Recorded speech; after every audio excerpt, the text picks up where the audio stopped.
ఉక్కు మనిషి లాంటి వాడివి నీకీ దెబ్బలేమిటి? ఆ బడిపంతులు ఎదురు తిరుగుతాడనుకోలేదు. చివరకు మన సారా కొట్టంతా లంకాదహనం చేసినంత పనిచేశాడు. సారా పీపాలన్నింటినీ పగలగొట్టడమే కాకుండా జనాన్ని కూడా వాడి వైపుకి తిప్పుకున్నాడు. చిచి, మీసం లేచి రోడ్డు మీదకి వచ్చిన తర్వాత ఇదే మొట్టమొదటిసారిగా దెబ్బతింటాం. దీనికి బాధపడి లాభం లేదు సింహాలు. వాడా కాలేజీ నడపకుండా ఆ ఇంట్లో ఉండకుండా నీ తెలివితేటలను ఉపయోగించి ఏం ప్లాన్ వేస్తావు? పోయి వాడి బ్రతుకు బజారు పాలవాలి.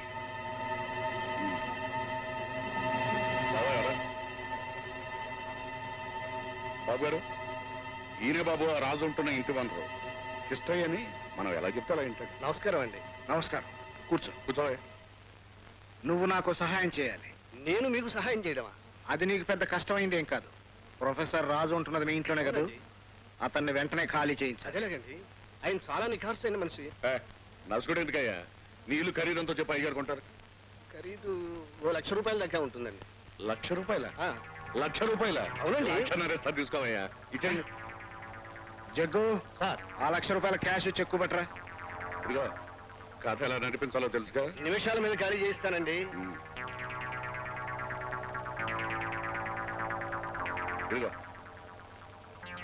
ఇదిగో ఏదైనా తకరారు జరిగిందో దీని సంగతి తెలుసుగా. ఆ తేడా ఏమి రానివ్వనండి. ప్రొఫెసర్,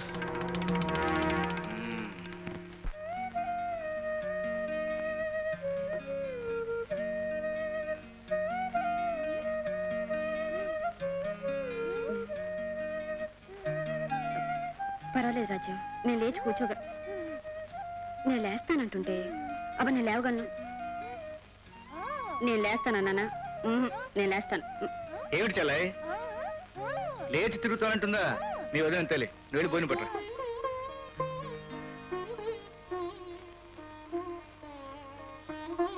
ఏమిటండి నన్ను మరీ పసిపాపం చేసి ఆడిస్తున్నారు?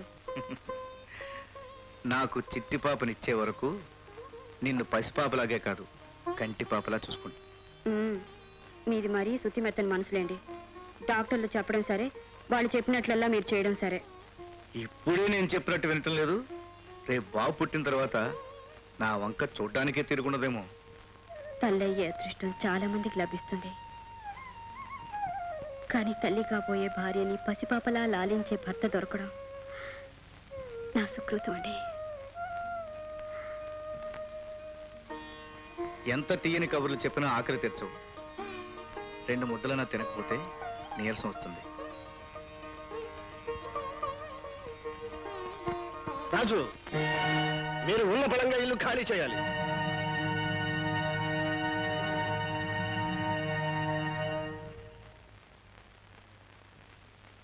ఏమిటి మీరు మాట్లాడేది? కూడా వచ్చాడు. Court order చూపించవయ్యా. ఇదిగోనన్నయ్య, చదువుకోండి. ఎంత కోర్టు ఆర్డర్ అయినా మరీ ఎంత అన్యాయానికి దిక్కండి. అలా చూస్తారా రా, సామాన్ బయట పారండి. కనీసం నా భార్య చెల్లు భోంచేసే వరకు ఆగండి. ఒక్క నిమిషం కూడా టైం ఇవ్వు. బయటికి రావండి. వెళ్ళండి రా లోపలికి. ఆగండి.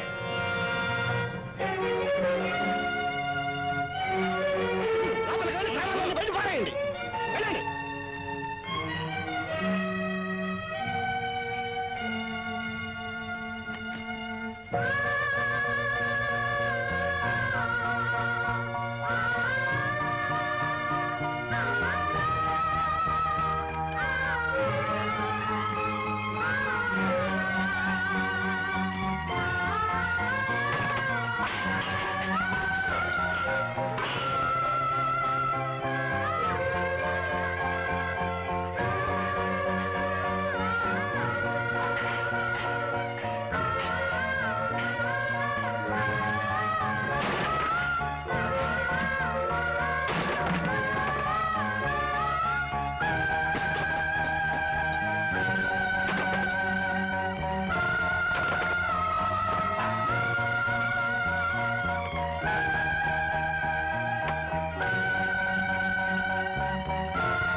కంట తడి పెట్టకండి.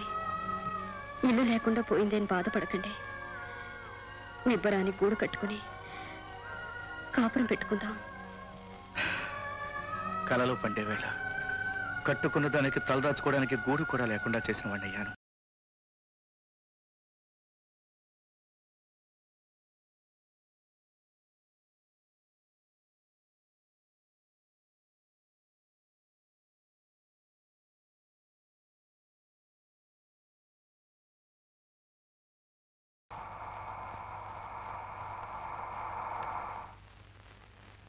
అయ్యా, సామాన్లు బయట వేయించేశాం, తాళం కూడా వేసేసాం.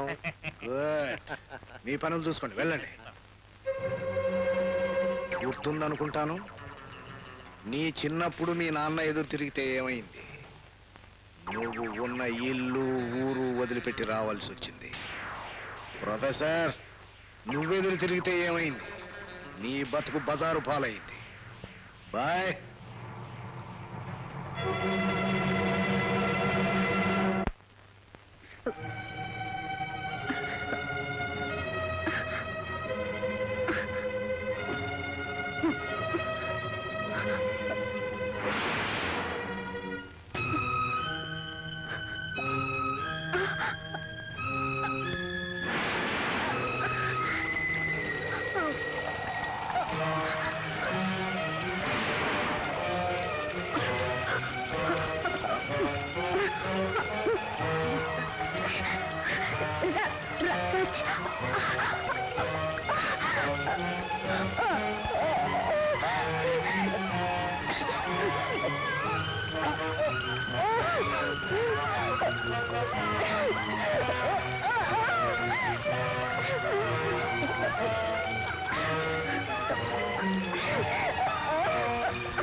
జాగ్రత్తగా పోమ్మా.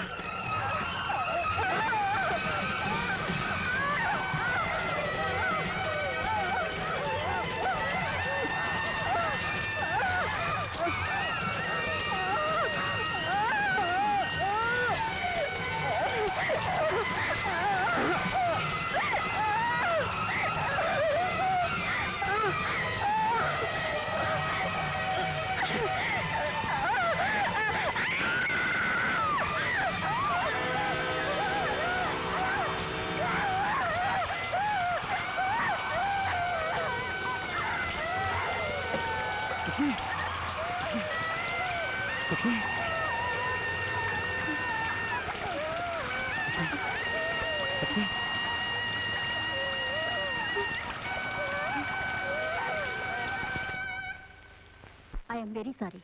అబార్షన్ జరిగిపోయింది. ఆమె ప్రాణం కాపాడడం కోసం గర్భకోశాన్ని తీసివేయాల్సి వచ్చింది. ఇక జీవితంలో ఆమె తల్లి కాలేదు.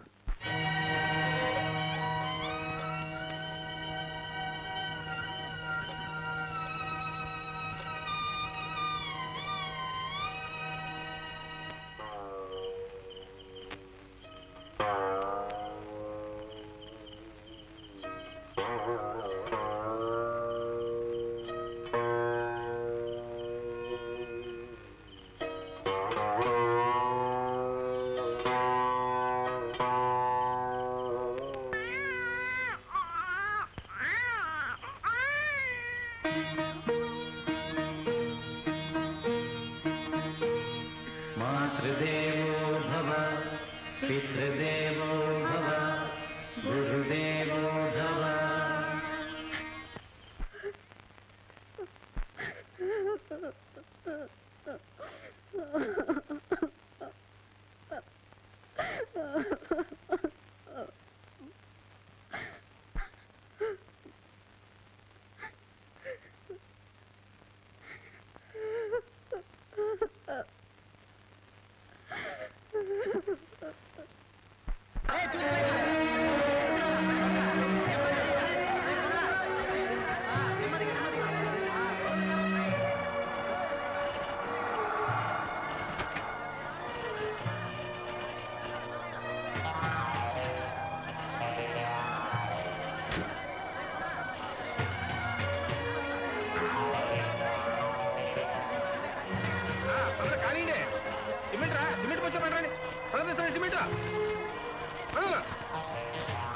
పట్టుగుడి కోసం ప్రొఫెసర్ నాళ్ళు మోసుకుంటున్నాడు చూడండి.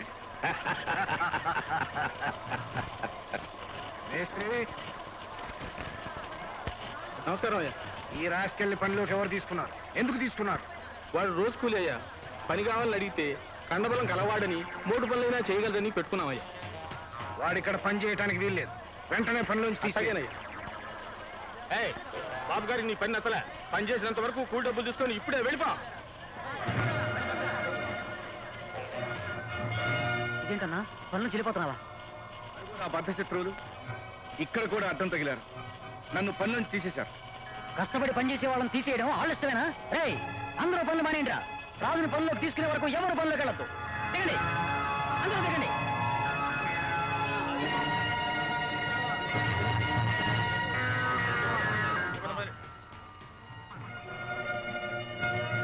ఇక్కడ కూడా కూలీలను తన వైపుకి తిప్పుకుని రెచ్చగొడుతున్నాడు చూసారా?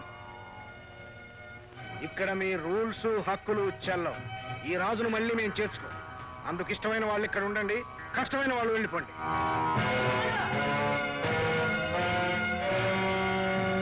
మనం ఎంత లొంగ తీసుకోవాలని చూస్తుందా? ఎప్పటికప్పుడు వాడిదే పై చేయి అవుతాను. ఇన్నాళ్ళు వాడు కడుపు మీద కొట్టాం, ఇప్పుడు వాడు గుండెల మీద కొట్టాలి. అసలు వాడిని ఈ ఊళ్ళోనే లేకుండా చేయాలి.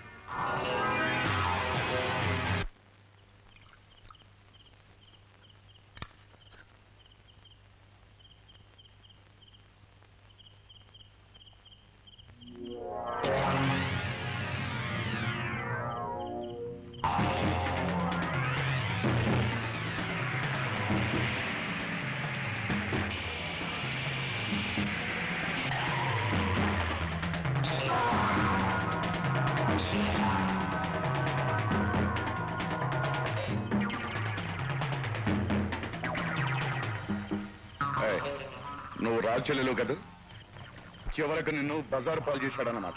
నా లోన్ పోతే మీ అన్న కట్టుకోవడానికి చీర కూడా ఇవ్వడనుకుంటా. నీ అన్న మూర్ఖుడు. ఇప్పటికైనా సరే నేను చెప్పినట్టు వినమని నువ్వైనా చెప్పు. నోగది మనం ఎన్ని చెప్పినా వాళ్ళ అన్న దగ్గరికి వెళ్ళి ఏం చెప్పుద్ది బాబు?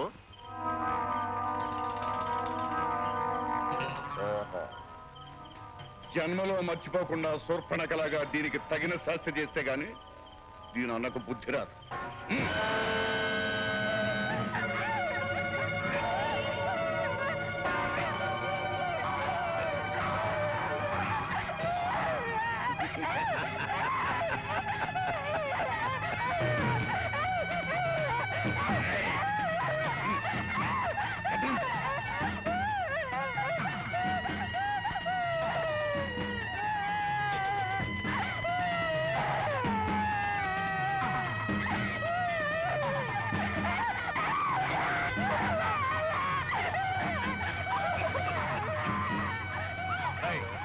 ఇది దీనన్నా ఏ చెట్టు తింటారో అక్కడ పడేసి పదం ఈ జేబులో పడే.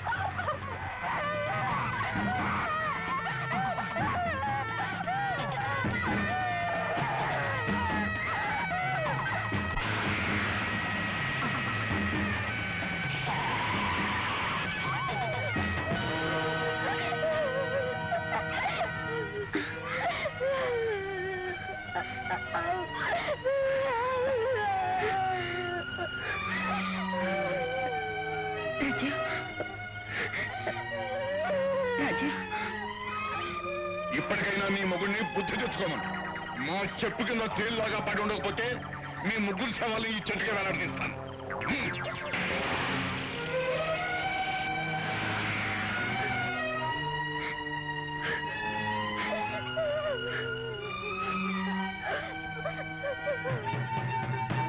అమ్మా రాజ్యం,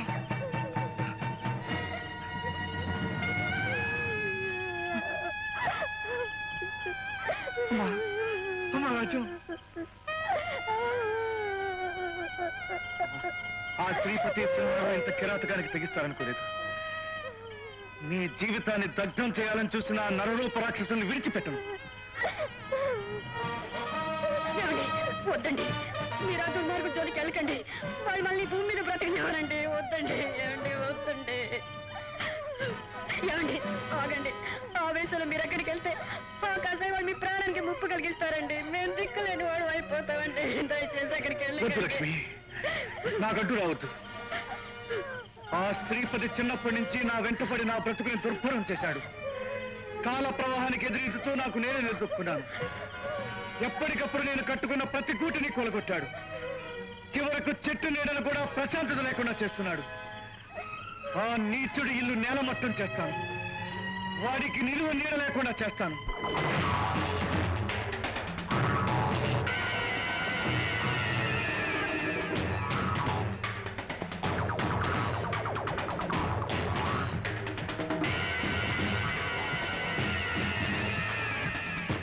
సింహాలు చేసిన పాపాలు చాలక నోరు లేని నా చెల్లెల్ని అమానుషంగా అవమానిస్తావురా? ఆమె మాటలతో నిన్ను తిట్టలేకపోయినా మోగ వేదనతో నీకు ఇచ్చిన శాపంరా ఇది. నీ గుండెలు చీల్చి ఆమెకు మనశ్శాంతి కలిగిస్తాను రా. నాకేం తెలియదు, ఈ పాపాలన్నీ శ్రీపతి చేయించాడు.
చేయి. ఊర్లో పేరున్న వాడివి, పలుకుబడి గలవాడివి. నిన్నెవరో చంపడానికి వచ్చారని పోలీస్ కమిషనర్ గారికి, కలెక్టర్ గారికి ఫోన్ చేయి. చెయ్యి.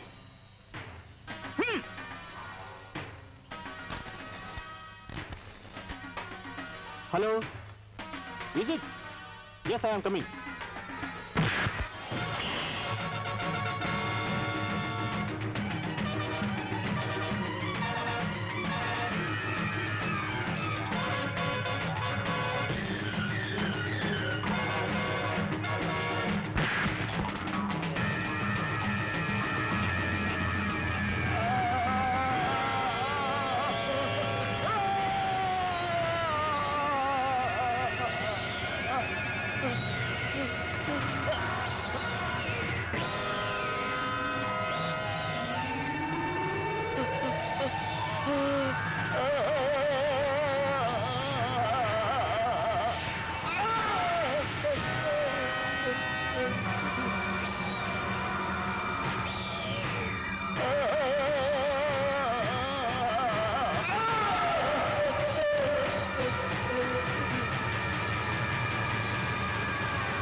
You are a murderer. No!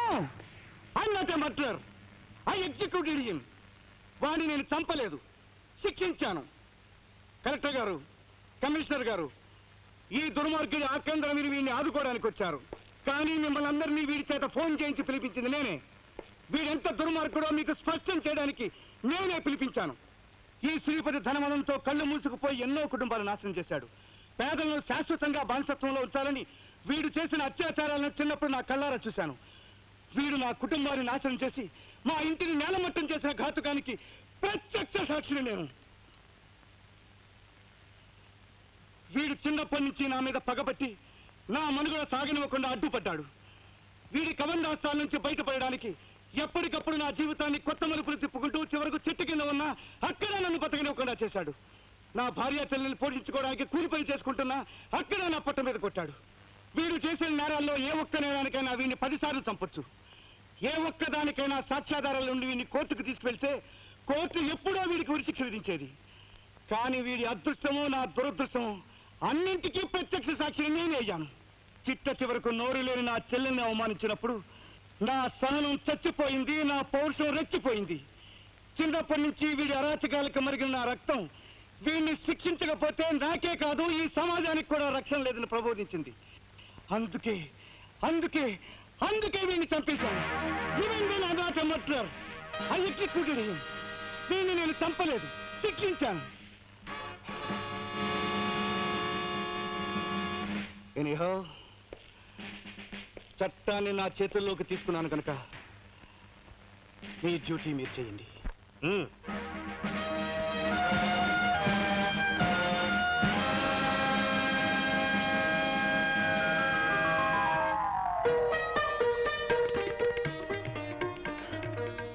నన్ను జీవితం పొడుగునా వెంటాడిన దుష్ట శక్తుల్ని సంహరించి జైలుకు కూడా వెళ్ళొచ్చాను. ఇంతవరకు నా ఆత్మకథను చెప్పాను. డియర్ ఫ్రెండ్స్, దేశంలో ఎన్ని దుర్మార్గాలైనా నిరాటంకంగా సాగిపోవడానికి ప్రజల్లో నిరక్షరాస్యతే ముఖ్య కారణం. దాన్ని నిర్మూలించినప్పుడే సర్వతోముఖంగా మనం అభివృద్ధిని సాధించగలుగుతాం. ఈ ఆశయ సాఫల్యం కోసం ఈనాడు ఎన్నో కళాశాలల్లో విజిటింగ్ ప్రొఫెసర్గా నేను పనిచేస్తున్నాను. ఈ ఆశయం నెరవేర్చడం కోసం నేను జీవితమంతా ధారపోస్తాను. మీరందరూ కూడా ఈ ఆశయాన్ని నెరవేర్చడం కోసం మనస్ఫూర్తిగా కృషి చేస్తారని ఆశిస్తున్నాను. జై హింద్.